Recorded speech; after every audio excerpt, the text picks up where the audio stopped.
గోవా దేశ విదేశీ టూరిస్టుల తాకిడితో ఎప్పుడూ కోలాహలంగా ఉంటుంది. ఎన్నో అద్భుతమైన బీచ్లు, ప్రకృతి అందాలు, రకరకాల పార్టీలకి అడ్డ గోవా. అక్కడ విదేశీ అమ్మాయిల అందాలతో మత్తెక్కిస్తారు.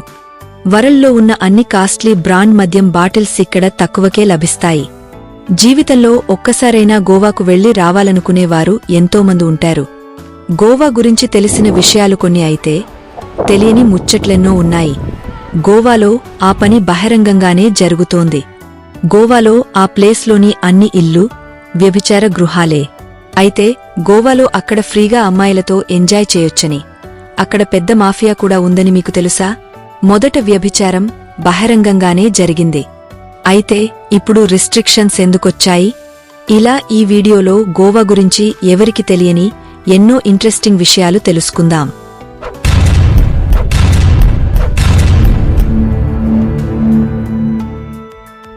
గోవా భారతదేశంలో అతి చిన్న రాష్ట్రమైనప్పటికీ ఇది 21,000 భాషలు కలిగి ఉంటుంది.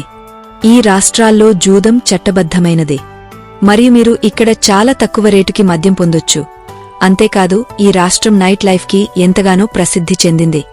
జీవితాల్లో పనిచేసి అలసిపోతే ఆ విసుగు వదిలించుకోవడానికి దేశ విదేశాల నుంచి ఇక్కడికి ప్రజలు గోవాకి వస్తారు. అందుకే దీనిని హాలిడేస్ కాపిటల్ అంటారు. భారతదేశంలో అతి చిన్న రాష్ట్రమైన గోవా బీచ్లకు ఎంత ప్రసిద్ధి చెందిందో నగ్నత్వానికి కూడా అంతే ప్రసిద్ధి చెందింది. సంవత్సరాలుగా గోవా దాని పోర్చుగీస్ మరియు మద్యపాన అలవాట్లకి ప్రసిద్ధి చెందింది.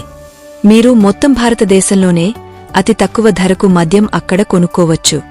ఇక్కడికి వెళితే ఇండియాలో ఉన్న ఏదో పరాయి పాశ్చాత్య దేశాల్లో ఉన్నట్టు ఫీలవుతారు. దానికి కారణం ఇక్కడి పోర్చుగీస్ సంస్కృతి. గోవా నైట్ లైఫ్ టీనేజర్లలో బాగా ప్రాచుర్యం పొందింది. ఇక్కడ 24 గంటలు ఆనందానికి కొదవే ఉండదు. గోవాలో అత్యధిక సంఖ్యలో విదేశీయులు అంటే రష్యన్లు ఉంటారు. గోవాలోని కొన్ని బీచ్లకి వారి సొంత దర్బార్ కూడా ఉంటుంది. మరికొన్ని చోట్ల రష్యన్ మసాజ్ మొదలైనవి కూడా ఉంటాయి. ఇవి గోవాలో చాలా ఫేమస్.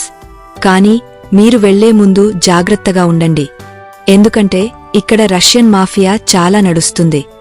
మీరు గోవా యొక్క లగ్జరీ ఇష్టపడితే మీరు క్యూసు తప్పకుండా ప్రయత్నించండి. తద్వారా అద్భుతమైన బీచ్లు, అంతరాయం లేని లైఫ్లోని ఆనందాన్ని ఆస్వాదించొచ్చు. కాసినోలో రుచికరమైన ఆహార పానీయాలతో పాటు మీరు ఇక్కడ సముద్రం యొక్క అందమైన దృశ్యాన్ని కూడా ఆస్వాదించొచ్చు. 2021 రికార్డుల ప్రకారం గోవాలో 15 నుంచి 18 లక్షల జనాభా ఉంది. కాని ఈ ఏడాది విదేశాల నుంచి రాష్ట్రాల వెలుపల ఉన్న జనాభా కంటే రెట్టింపు మంది చిన్న రాష్ట్రానికి వస్తున్నారు. భారతదేశం 200 సంవత్సరాలు బ్రిటిష్ పాలనలో ఉన్న విషయం మనందరికీ తెలిసిందే. కాని భారతదేశానికి స్వాతంత్ర్యం వచ్చినప్పుడు గోవాకు మాత్రం స్వాతంత్ర్యం రాలేదు. అయితే గోవా 450 సంవత్సరాల పాటు పోర్చుగీస్ పాలనలో ఉంది. 1947లో భారతదేశానికి మాత్రమే స్వాతంత్ర్యం వచ్చింది. గోవాకి ఎందుకు స్వాతంత్ర్యం రాలేదని మీకు ఇక్కడ సందేహం రావచ్చు. గోవా బ్రిటిష్ వారి ఆధీనంలో లేని ఒక ప్రావిన్స్. బ్రిటిష్ వారు అధికారంలోకి రాకముందు 1510 నుండి గోవా పోర్చుగీసు వారి ఆధీనంలో ఉంది. బ్రిటిష్ వారు భారతదేశాన్ని విడిచిపెట్టినప్పుడు పోర్చుగీసు వారు మాత్రం గోవాను విడిచిపెట్టి వెళ్లలేదు. 1940 నుంచి గోవాలో పోర్చుగీసు వారిని తరిమికొట్టేందుకు అనేక పోరాటాలు జరిగాయి. అయితే భారతదేశానికి స్వాతంత్ర్యం వచ్చిన తర్వాత సర్దార్ వల్లభాయ్ పటేల్ పోర్చుగీసు వారితో అనేక చర్చలు జరిపారు. కాని అవన్నీ విఫలం కావడంతో చివరి ప్రయత్నంగా సైనిక చర్య ద్వారా గోవాను స్వాధీనం చేసుకోవాలని భారత ప్రభుత్వం నిర్ణయించుకుంది. డిసెంబర్ 1961 భారత సైన్యం, నౌకాదళం, వైమానిక దళాలు సంయుక్తంగా ఆపరేషన్ విజయ్ నిర్వహించాయి. ఆ సమయంలో గోవాలో పోర్చుగీసు సైనికుల సంఖ్య కేవలం 3,000 మాత్రమే. భారత సైనిక దాడిని ప్రతిఘటించే శక్తి వారికి లేదు. దాంతో పోర్చుగీసు గవర్నర్ జనరల్ కేవలం 36 నిమిషాల్లో లొంగపోడానికి అంగీకరించాడు. గోవాలోని సెక్రటరీ జెండాను దించి శాంతి చిహ్నంగా తెల్ల జెండాను ఎగరవేశారు.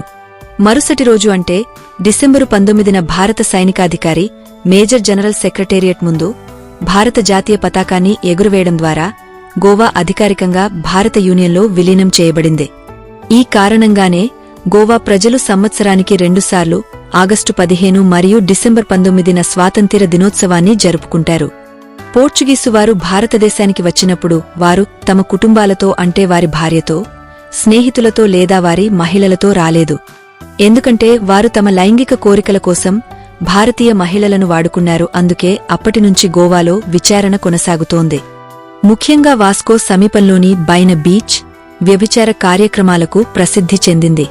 పోర్చుగీసువారు గోవా విడిచిపెట్టి వెళ్లిన తర్వాత 80 ఏస్ నుంచి 90 ఏస్ కూడా బైన బీచ్ నైట్ లైఫ్ కూడా ప్రసిద్ధి చెందింది.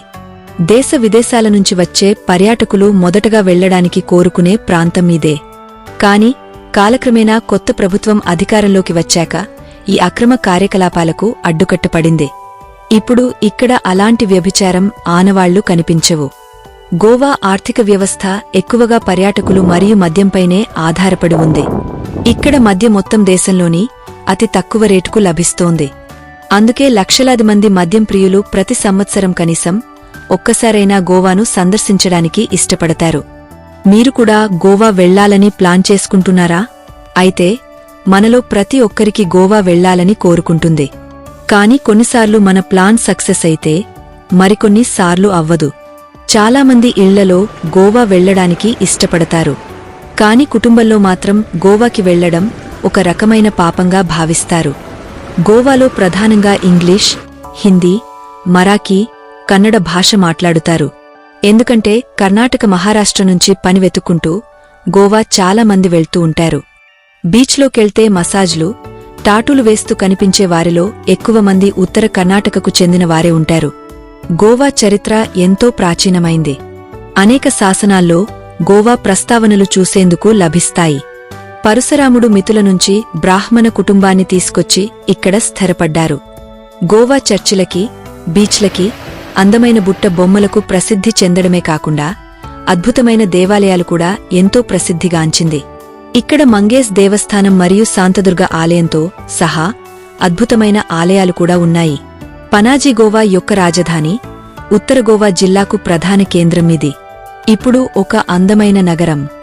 మాండవి నదిపై నిర్మించబడ్డ పనాజీ గోవా యొక్క ప్రధాన మరియు చారిత్రాత్మక ఈ పట్టణానికి ఎనలేని ప్రాముఖ్యత ఉంది. ఇక్కడ చాలా చర్చిలు, పురాతన భవనాలు, అందమైన బీచ్ని మనం చూడొచ్చు. గోవాలో పెద్ద పెద్ద స్కామ్స్ జరుగుతాయి. టాక్సీ, స్టే చేసే హోటల్ నుంచి ప్రతి దాంట్లో కూడా స్కామే. ఈ స్కామ్ చిన్నవాటి నుంచి మొత్తం డబ్బులు లాగేసేవరకి, గోవాలో నడిరోడ్డు మీద మిమ్మల్ని నిల్చోపెట్టే వరకు ఉన్నాయి. ఇలాంటి వాటి వల్ల మీరు ఎంతో ఆశతో వెళ్లిన డ్రీమ్ ట్రిప్ అంత డిజాస్టర్ అయిపోతుంది. అమ్మాయిలు కావాలా అంటూ దగ్గర కొందరు వస్తారు.